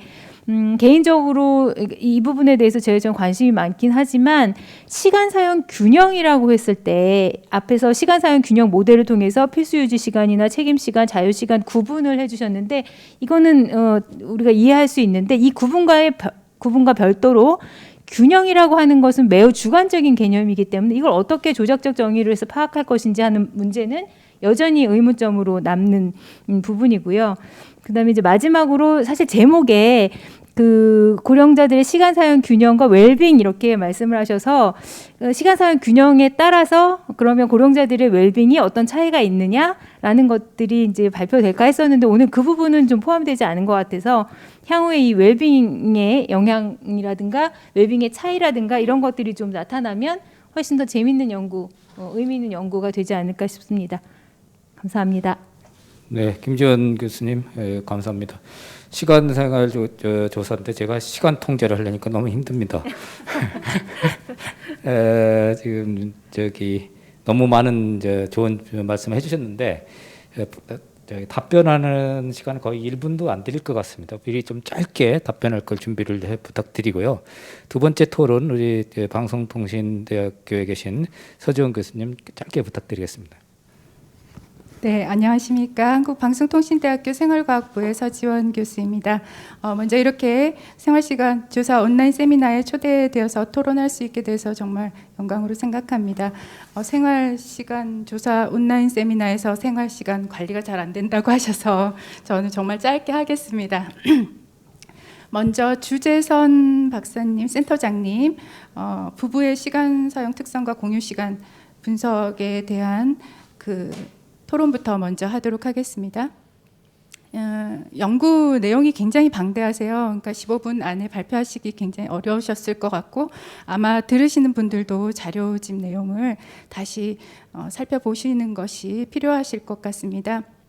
우선 크게 두 가지 목적을 가지고 연구를 하셨는데요. 부부 각자가 어떻게 시간을 사용하는지 하는 것을 한번 대비해서 보시면서 또 부부가 함께하는 시간이 어떤가, 그러니까 함께하는 시간이라는 것이 이제 함께 뭔가 일을 한다기보다 같은 공간에 있는 것이라는 설명도 해주셨지만 그렇게 부부가 함께하는 시간이 어떠한가 하는 것을 통해서 부부의 시간 사용에 대한 특성을 좀 규명하려고 하셨는데 저는 우선 이 연구를 위해서 시간양 분석 말고도 또 시간대 분석을 하셔서 그런 지점이 굉장히 함께하는 시간 또 각자의 시간 패턴 이런 것들을 이해하는 데 굉장히 도움이 되는 부분이었다라는 생각이 들고요. 그래서 시간대 분석을 앞으로 저도 이제 뭐 열심히 해보겠다 그런 생각도 들고 많은 아이디어를 주신 것 같습니다. 그러면 저도 몇 가지 한 질문을 드리면서 좀 토론을 마무리하도록 하겠는데요. 우선 지금까지는 부부의 시간에 주목한다라고 했을 때 특히 이제 시간 배분의 어떤 불평등성, 그러니까 남편과 아내 간의 어떤 시간의 어떤 불공평한 사용 이런 것들을 이제 주목을 하면서 특히 어린 자녀가 있는 그러니까 돌봄 수요가 많은 그런 부부들을 대상으로 하는 연구가 많이 있었다고 생각이 드는데 이제 이 연구에서도 이제 그런 부분들을 주목을 하시면서 맞벌이 부부 맞벌이냐 아니냐도 보시고 또 돌봄이 필요한 자녀가 있는지 없는지 이런 내용도 같이 보셨는데 저는 그 두 축을 따로 분석하는 것보다는 이제 그 같이 봐야 되지 않을까 하는 생각이 들어서 맞벌이인 경우에도 이제 돌봄 수요가 있는 맞벌이와 아닌 경우 이런 식으로요. 그래서 그렇게 다시 따로 보는 것이 더 좋지 않을까 하는 생각이 들었고요. 그 다음으로는 이제 부부의 어떤 시간을 본다고 했을 때는 부부가 어떤 함께하는 시간을 본다고 했을 때는 모든 시간을 다 사실 함께할 필요는 없을 것이고 좀 함께하는 것이 필요하다라고 생각되는 그런 시간들에 주목해서 보시게 될 텐데 그렇게 보면 이제 그게 일과 여가 이렇게 나눌 수가 있을 거고 일 중에서도 이제 가정 생활에서 함께하는 시간이 대부분일 테니까 가정 관리의 시간과 뭐 돌봄의 시간 이렇게 이제 영역을 좀 나누어서 보고 또 여가 시간을 또 함께 하는 게 어떻게 하는가 이렇게 좀 집중을 해서 활동 영역을 좀 보는 것이 어떨까 하는 생각이 들었고요. 그리고 특히 이 부부의 시간 사용에서는 주중과 주말의 시간, 그러니까 근무일이냐 아니냐 하는 것이 굉장히 이제 중요한 변수가 될 수 있을 것 같아요. 근데 이제 그런 부분들이 잘 설명을 안 해주셨는지 제가 못 체크를 했는지 그래서 한번 질문을 드립니다. 그리고 향후에 저는 이제 후속 연구를 하신다고 하면은 좀 이제 부부를 페어로 보시는 것 어떤가 하는 생각이 들었어요. 그러니까 각각의 이제 평균화되어 버려 가지고 분석이 좀 내용이 이렇게 희석될 수도 있는 부분들이 있어서 부부의 시간은 이제 좀 부부 페어로 해서 부부를 쌍으로 해서 어떤 특성을 가진 부부가 더 함께하는 시간이 많고 그것이 더 삶의 만족도에 더 좋은 영향을 주는지 뭐 그렇지 않은지 이런 것들을 좀 패턴을 찾아보는 것 그런 것도 좋으리라고 생각이 듭니다. 제가 시간 관리 잘하고 있는지 모르겠는데 예, 그 다음에 이제 조선미 박사님 논문에 대해서 말씀드리겠습니다. 여성 1인 가구 연구를 하셨는데요. 풍요 속의 빈곤 이런 주제를 제목을 말씀해 주셔서 굉장히 이제 흥미를 가지고 보게 됐습니다. 1인 가구라고 하는 것이 특히 이제 1인 가구 연구를 하다 보면 1인 가구 정말 다양하다라는 생각이 가장 먼저 드는 것 같습니다. 뭐 성별로도 그렇고 세대별로도 그런데 이제 여성 1인 가구에 주목하시면서 남성 1인 가구, 비 1인 가구 이렇게 다양하게 비교해 보시면서 여성 1인 가구의 특성을 찾아내려고 굉장히 애를 쓰신 것 같습니다. 굉장히 뭐 시간량 분석뿐만 아니라 시간대 분석도 하셔서 많은 그 자료를 저희한테 제공해 주셨던 것 같습니다. 근데 이제 제가 좀 궁금한 것은 여성 1인 가구라 하더라도 이제 좀 청년, 중년, 노년 이렇게 이제 구분을 하시면서 설명을 해주시는데 어쩔 때는 다 평균으로 말씀해 주시고 어쩔 때는 이제 좀 세대별로 말씀해 주시는데 그 우리가 보게 되면 세대별로 이제 생활 시간 사용을 하는 것에 어쩔 수 없이 자연스럽게 나타나는 그런 차이들이 있을 것이고 그게 아니라 그것뿐만이 아니라 더하기 1인 가구이기 때문에 차이가 나타나는 그런 부분들이 있을 거라고 생각이 드는데요. 이제 그런 거를 잘 구분해내는 것 그게 이제 좀 필요할 것이라는 생각이 듭니다. 저의 과제이기도 하고요. 그리고 뭐 안전 문제라든지 짧게 정리드리면 안전 문제라든가 혹은 사회적 고립의 문제 이런 것들이 여성 1인 가구의 문제로서 말씀을 하시는데 안전 문제 같은 거 시간대 사용 그 시간대 분석을 한 자료를 보면 어떤 시간대에 이제 남성과 여성이 이제 다르게 하는가 이런 걸 볼 수는 있지만 그것이 뭐 심야 시간대에 여성이 시간 사용을 어떻게 하는지 하는 것 자체만으로 안전에 대한 이슈를 이야기할 수 있을까 그런 이제 좀 의문이 들었고요. 또 한 가지는 사회적 고립 문제에 있어서도 1인 가구면은 사실 혼자서 지내는 시간이 당연히 이제 많을 수밖에는 없을 텐데 이제 다른 어떤 그 특성, 뭐 교육 수준이라든가 뭐 취업 상태라든가 뭐 또 다른 어떤 경제적인 수준이라든가 뭐 이런 것과 관련해서 나타나는 혼자 있는 시간인지 아닌지 하는 것, 이런 게 이제 좀 식별이 되어야만 그것이 정말 사회적 고립인지 아니면 그냥 혼자 있는 고요한 시간일 수 있는지, 이런 것들이 좀 구별이 될 수 있어야 될 것 같아서요. 그런 부분에 대해서도 좀 한번 설명을 해주셨으면 합니다. 네, 이것으로 마치겠습니다. 감사합니다. 네, 감사합니다. 이게 압축하시느냐고 고생 많으셨습니다. 지금 저한테 주어진 시간이 이제 7분 정도밖에 안 남았는데 1분씩 드린다고 해도 1분 30초 쓰실 겁니다. 그러니까 1분씩 드리겠습니다. 순서대로 우리 주재선 박사님. 네, 저 두 가지 질문을 해주셨습니다.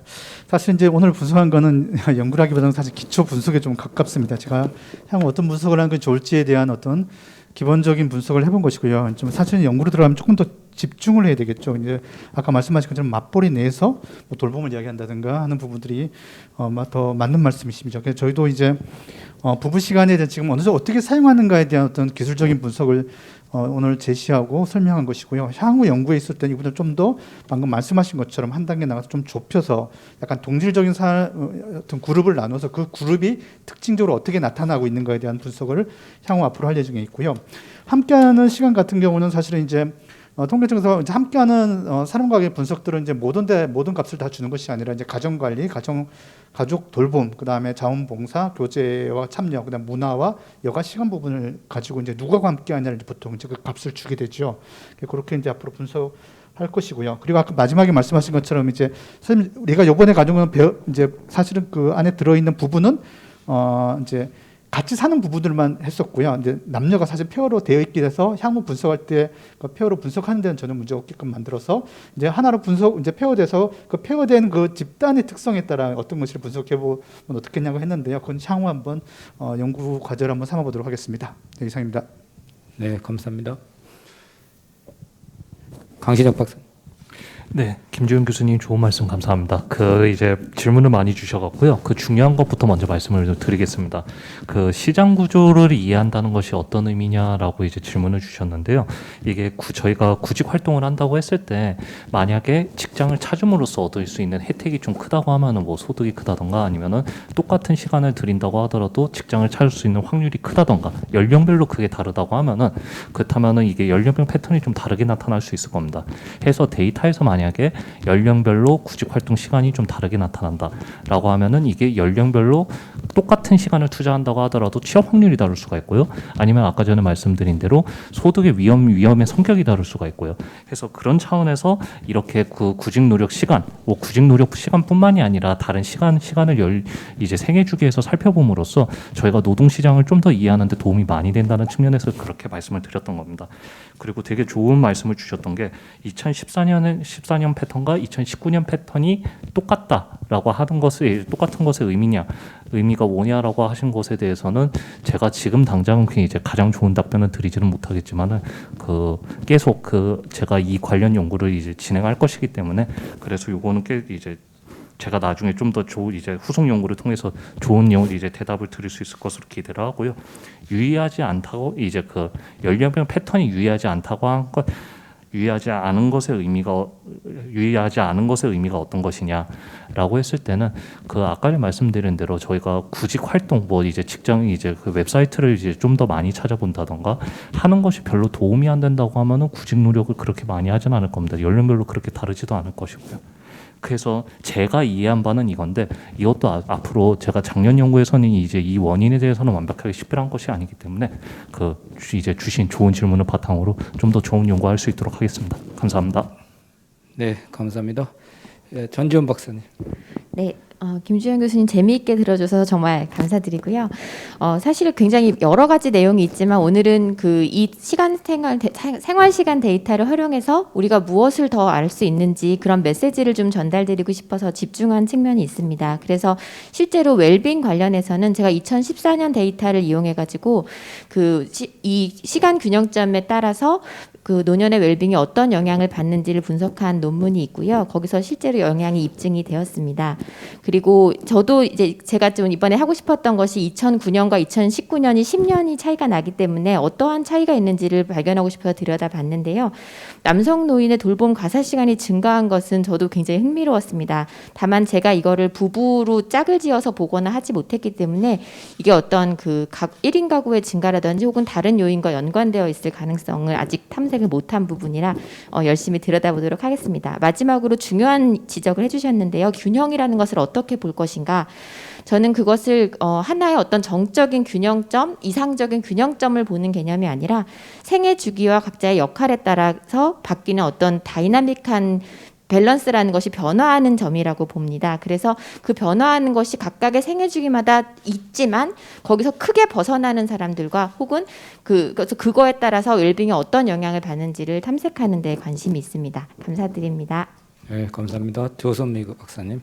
네, 오늘 좋은 토론 주신 서지영 교수님께 감사드립니다.